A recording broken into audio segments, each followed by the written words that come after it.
vamos a ver la solución del examen parcial. El primer problema decía, invente una matriz que tenga esta dimensión, el rango igual a 2, sin ninguna fila igual a 0, y que tiene un vector linealmente independiente en el espacio nulo dado por esta expresión.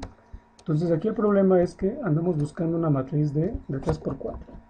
Entonces aquí déjenme poner esa matriz de forma general de la siguiente manera: A, B, C, D, E, F, G, H, J, K, E.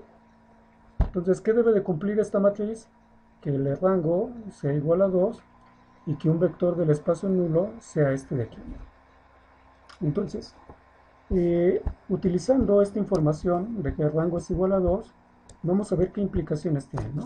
Entonces, si el rango es igual a 2, implica que al momento de hacer Gauss-Jordan sobre la matriz M, una fila quedará completamente cero. ¿Por qué quedará completamente cero? Ya que si el rango es igual a 2, existen dos vectores Li en el espacio renglón de M. Entonces, ¿esto de qué me sirve? Para lo siguiente: si al momento de hacer Gauss-Jordan sobre la matriz M, una fila tiene que desaparecer, entonces hay muchas formas posibles para que eso suceda. Una de ellas es la siguiente: por ejemplo, que la fila 3 sea proporcional a la fila 1, por ejemplo, ¿no? Es decir, que la fila 3 sea igual a menos la fila 1. Entonces, con esa información podemos quitar muchos grados de libertad o muchas incógnitas de aquí de la matriz M. ¿Por qué? Por lo siguiente: si nosotros utilizamos esa información, entonces aquí la última fila, esta de aquí, me quedaría de la siguiente manera: me quedaría menos A, menos B, menos C y menos D, ¿no? Muy bien. Ahora, ¿qué otra información podemos utilizar para descubrir quién es esa matriz M? Pues la otra información la podemos descubrir con la información del espacio nulo. Es decir, el ejercicio nos dice que este vector está en el espacio nulo de la matriz M. Entonces, si V pertenece al espacio nulo de la matriz M, entonces M por V es igual a 0. Es decir, esta matriz C, D, F, G, H, menos B, menos C, menos D, al ser multiplicada por ese vector, menos 1, 2, 0, 1, me tiene que dar como resultado esto de aquí, ¿no? Entonces de aquí tenemos que menos A más 2B más D es igual a 0. Menos C más 2F más H es igual a 0. Y bueno, la última fila no la anoto porque es prácticamente idéntica a la fila 1, ¿no? Pues aquí tenemos dos ecuaciones, 6 incógnitas, entonces tenemos infinitas soluciones. Por ejemplo, una de ellas es, yo elijo A igual a 1, B igual a 1, entonces como consecuencia, D tendría que ser igual a menos 1, para que esto me dé 0 de aquí, ¿no? De esta ecuación, por ejemplo, yo elijo E igual a 2, F igual a 1, entonces H pues tiene que ser 0, ¿no? Para que se cumpla esta ecuación. Entonces, aquí ya tendría que mi matriz M tendría esta forma. 1, 1, C, menos 1, 2, 1, G, 0, menos 1, menos 1, menos C y 1. ¿Va? Muy bien, entonces ahí ya casi la llevamos. Entonces miren, no sé si logran ver, pero esta tercera columna, esta de aquí, noten que no afecta el resultado que nos proporciona aquí la información del ejercicio, ya que, por ejemplo, este vector del espacio nulo, esta componente de aquí es igual a 0. Entonces, yo puedo dar valores arbitrarios para C y G y no me va a afectar las condiciones que me pone el enunciado, el ejercicio. Por ejemplo, puedo poner C igual a 3 y G igual, no sé, vamos a ponerlo a menos 2. Entonces mi matriz M o una solución sería la siguiente. 2, 1, menos 1, menos 1, menos 3 y 1. Entonces esta es una solución de las millones de soluciones posibles que hay. Entonces nada más voy a comprobar para que vean que cumple las condiciones del enunciado, ¿no?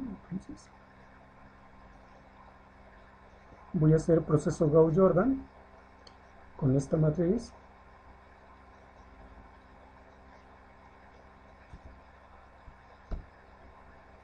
Voy a agregar una columna de ceros y hago las siguientes operaciones.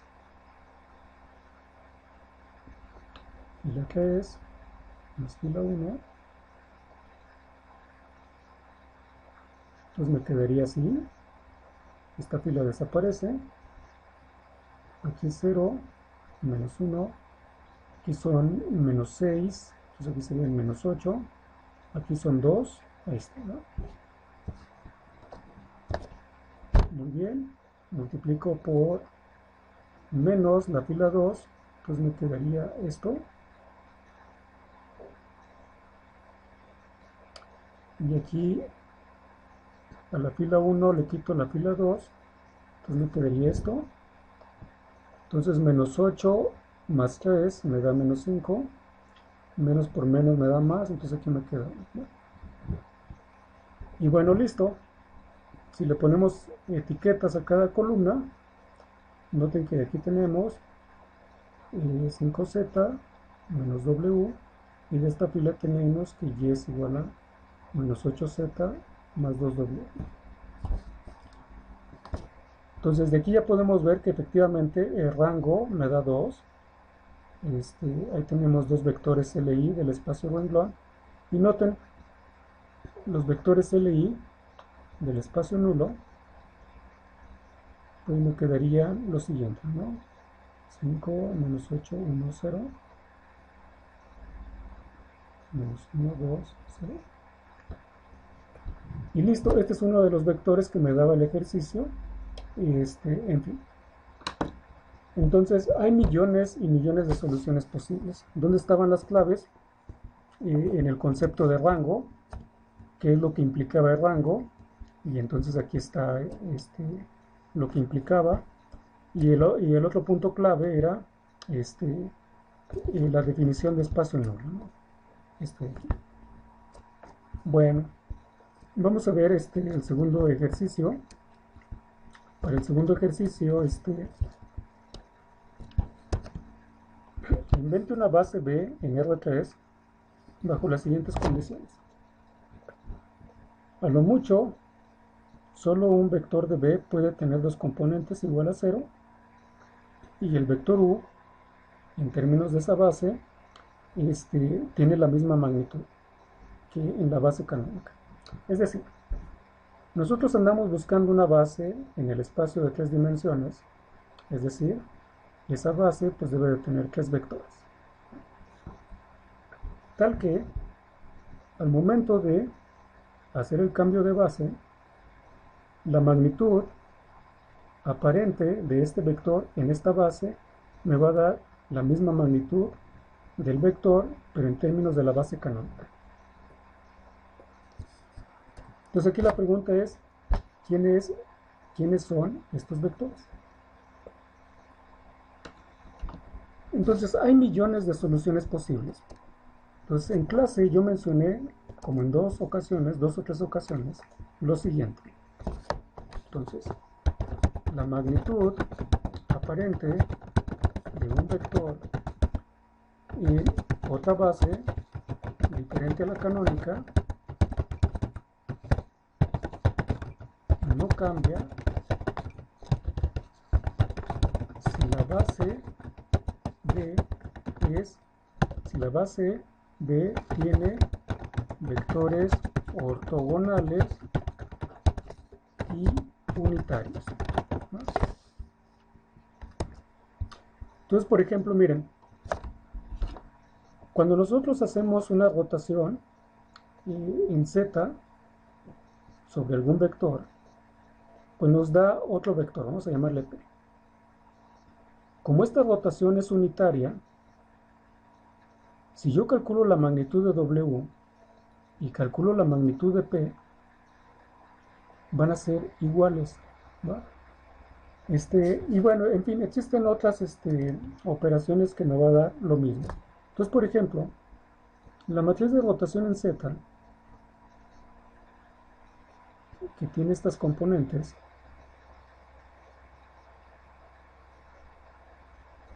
noten que yo a cada columna la puedo elegir como mi vector mi vector V1, mi vector V2 y mi vector V3 que ando buscando para resolver este ejercicio. Pero pueden funcionar otras vectores, ¿no? Pero aquí una forma más fácil, ¿no? Entonces, por ejemplo, si yo pongo θ igual a pi cuartos, yo tendría mi siguiente base. Sustituyo aquí, entonces me quedaría lo siguiente, ¿no? 1 raíz de 2, 0.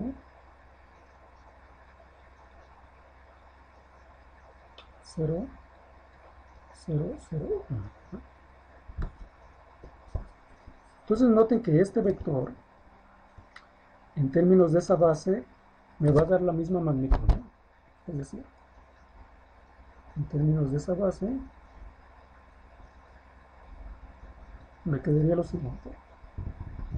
La matriz inversa de esa base sería la siguiente: